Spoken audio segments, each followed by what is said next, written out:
Hey, blessings, and thank you for tuning in to our YouTube channel. We ask that you subscribe, like, and hit on the notification buttons to see more videos like this. What you think about that, bro? I see that's part of the conscious. A lot of us have conservative values, yet most blacks in this country, just from the political, if we talking about the political spectrum, especially since we talking about what's going on in Florida, most black people vote Democratic. But a lot of black people have conservative values, but they vote Democrat. The trick is they've perverted values and they put political agendas in place. So you can have a value, but if the value don't align with the party, you can't agree. Well, you should be able to have your own value, irregardless of the party. They've construed politics like they say. It says in God we trust, but they really trust in the dollar. It's almost like what God?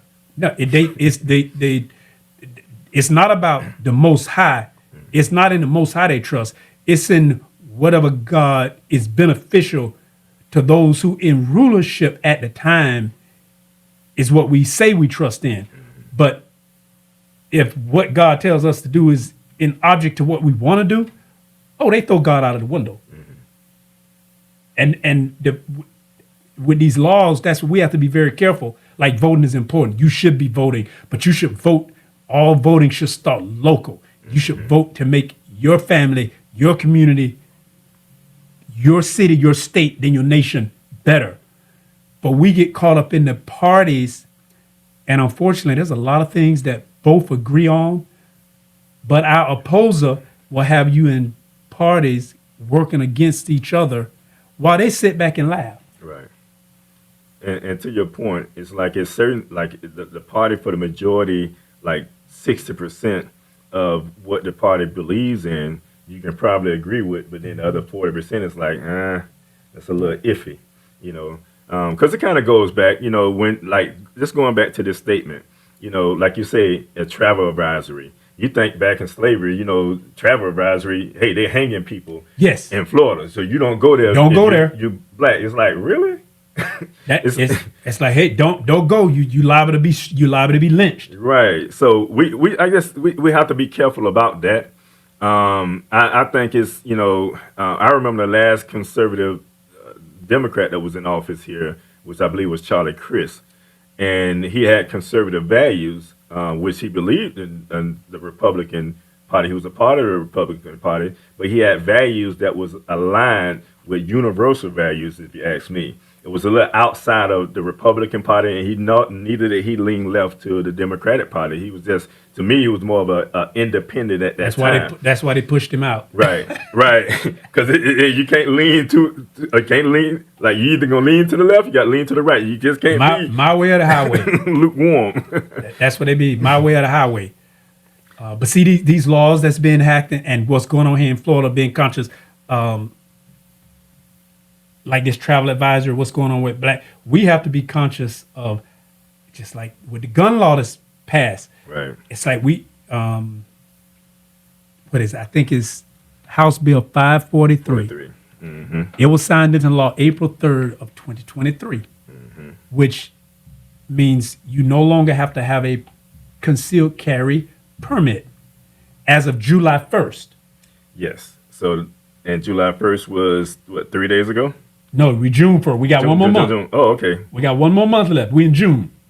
Okay. So we got one more month left. We got one more month before it takes effect. So this is the thing. Almost a month. And I should have known that because most of the laws pass around July. And this is the thing about that. When you think about, and I guess we can have different opinions on this. And then also, I also want to make sure that our listening audience can also participate. You can unmute yourself, or you can raise your hand if you want to chime in on this here. Right now, we're talking about how do the laws in Florida, the new laws in Florida, affects our community, whether it's you individually, your family, your community. How does it affect your community? And I think I have somebody that's unmuted. Caller that's unmuted. Are you looking at the time? Would that be me, Yes, that'll be you. Brother Samuel and Brother Jeremiah? Yes, that is that Amon. Yes, sir. That is me.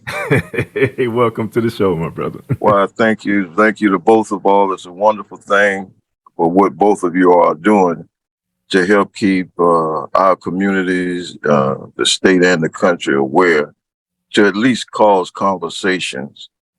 But that statement that you read from the NAACP is totally, when you listen to it, to draw emotions. Mm. Because when you talk about the soul of our nation, and what was that other part about driving? The advisory, the travel advisory. Travel advisories. Those are two statements to bring out emotions from people that just operate emotionally. Mm.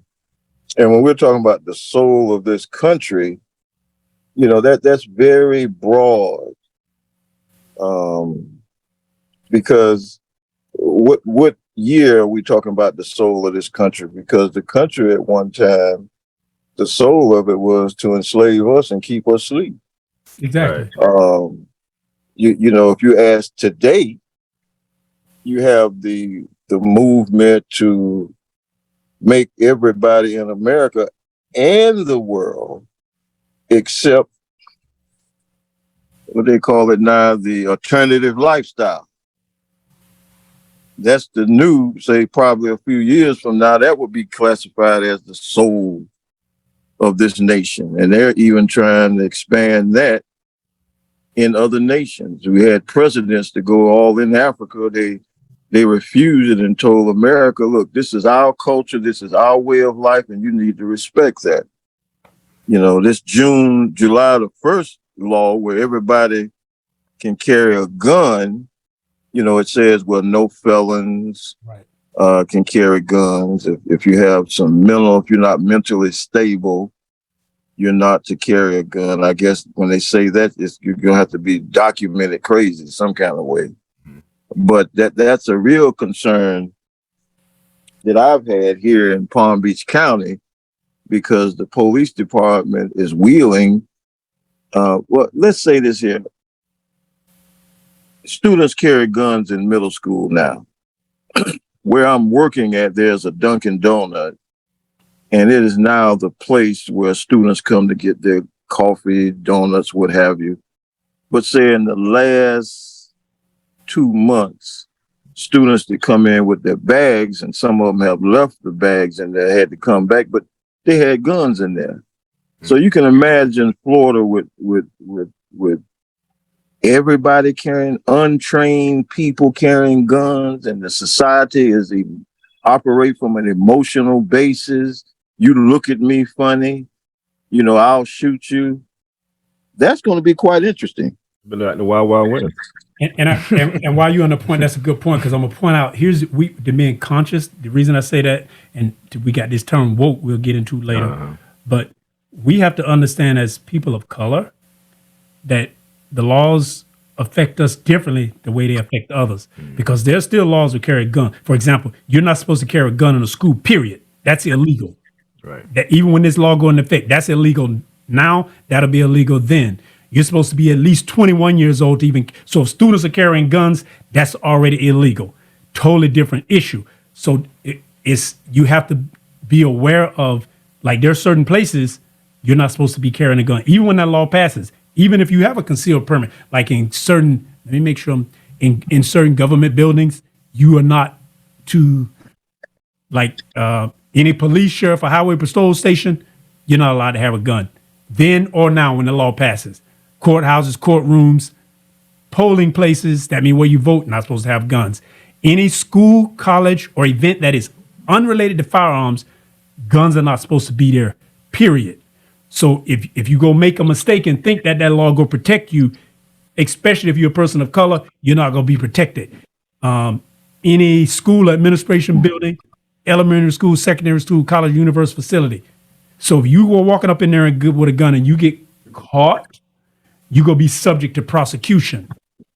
If you're in an establishment and the main purpose of that establishment is for serving alcohol, you're not supposed to have a gun in there, whether you have a concealed carry permit or not. See, so when they pass these laws, people go think it's Wild Wild West. Yeah, yes. And some people Stanley, let me just they can get away piggy- with Wild Wild West. Right. But trust me, if you Right. like us, you're gonna have a real issue with the Wild Wild West. right. There are one, two, there are three high schools where I live at. Another concern is because students in school, and some know that you're not to carry a gun, but right now, without it being the Wild Wild West, they'll take a gun and hide it in a particular area off the school site, but to get to it quick if they feel necessary.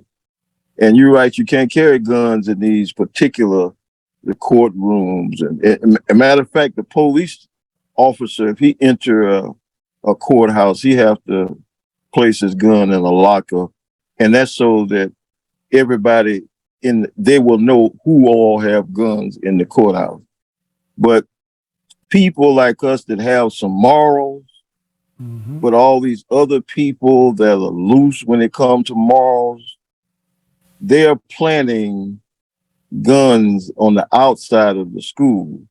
But even when we're going into Walmart and things like that, I want to know, can everybody in the store carry a gun now?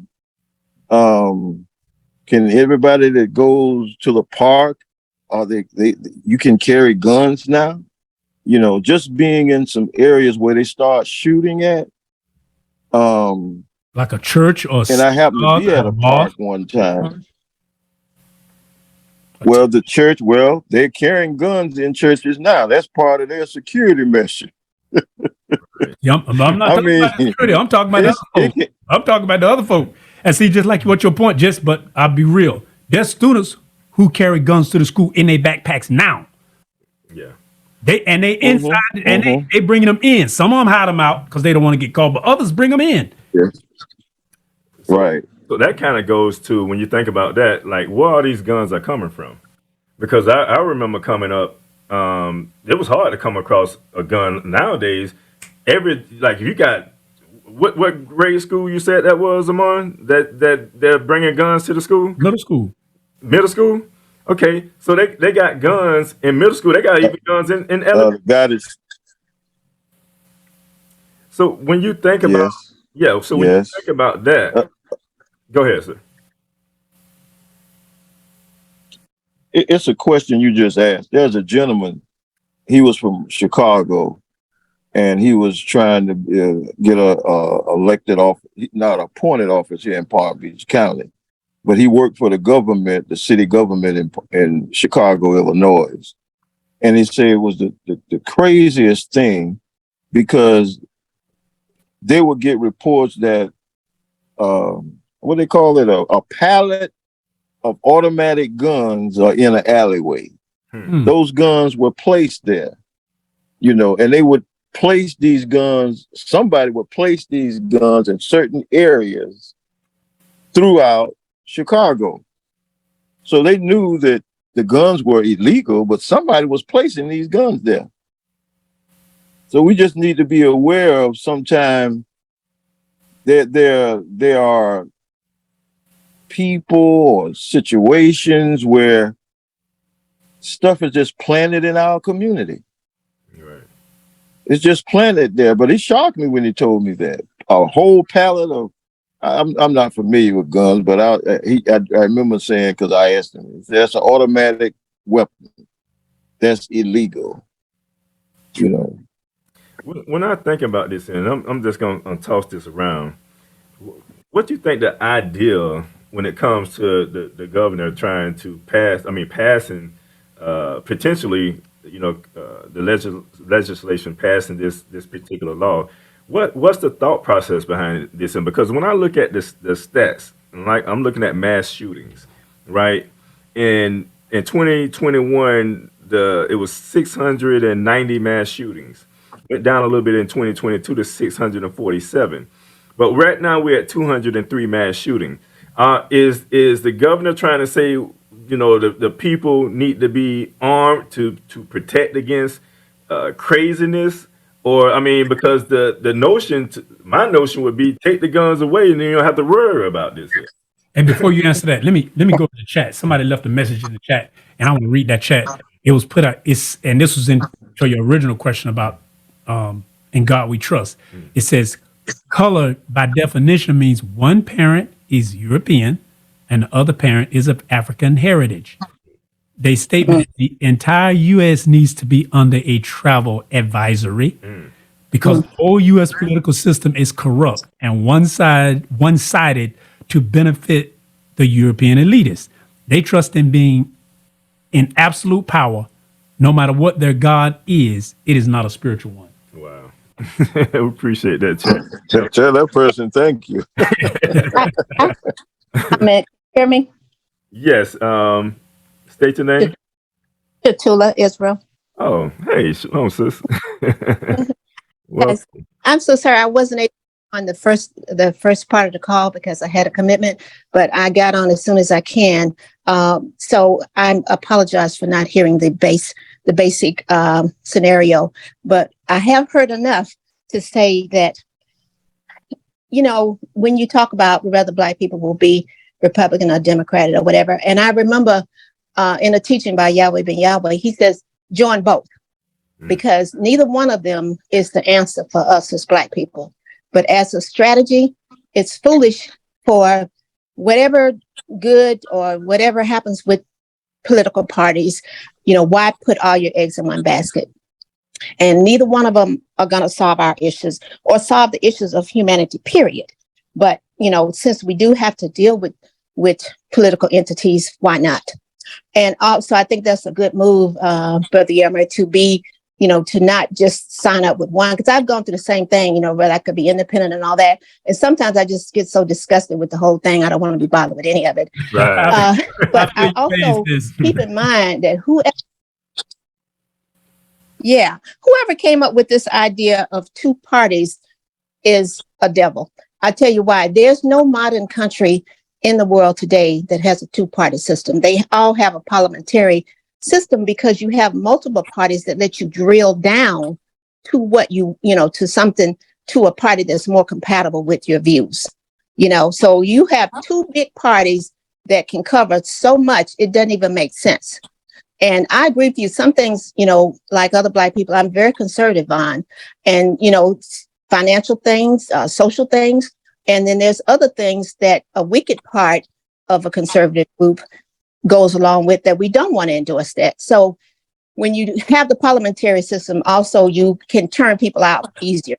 So at any rate, I digressed on that, but I just wanted to say that, when you're living in a mad culture, we just can expect anything because there's no structure, no rhyme or reason to anything, except it goes contrary to the will of God and common sense. So I think once we know that, we can be aware that all kinds of entities come up. For example, real quick, the NAACP has had a mixed history. On the one hand, they were the only ones that could speak out for some things that happened to us because the lynching and the terrorism was so great. But there's also been a component of white people in the NAACP, and Du Bois dropped them because of that, were very patronizing, had ulterior motives. Do you get me? So we have to know that those entities are not our solution either. And sometimes they come in through the back door with really treacherous things. For example, someone sent me a link about the NAACP having an image award for Don Wade or whatever, the basketball player, his little son, having an image award for all the things that we need to be discussing. And you're talking about grown people being okay with mutilating a little child that's still trying to find their way. It's sick. So just, we have to know that these people are not our solution.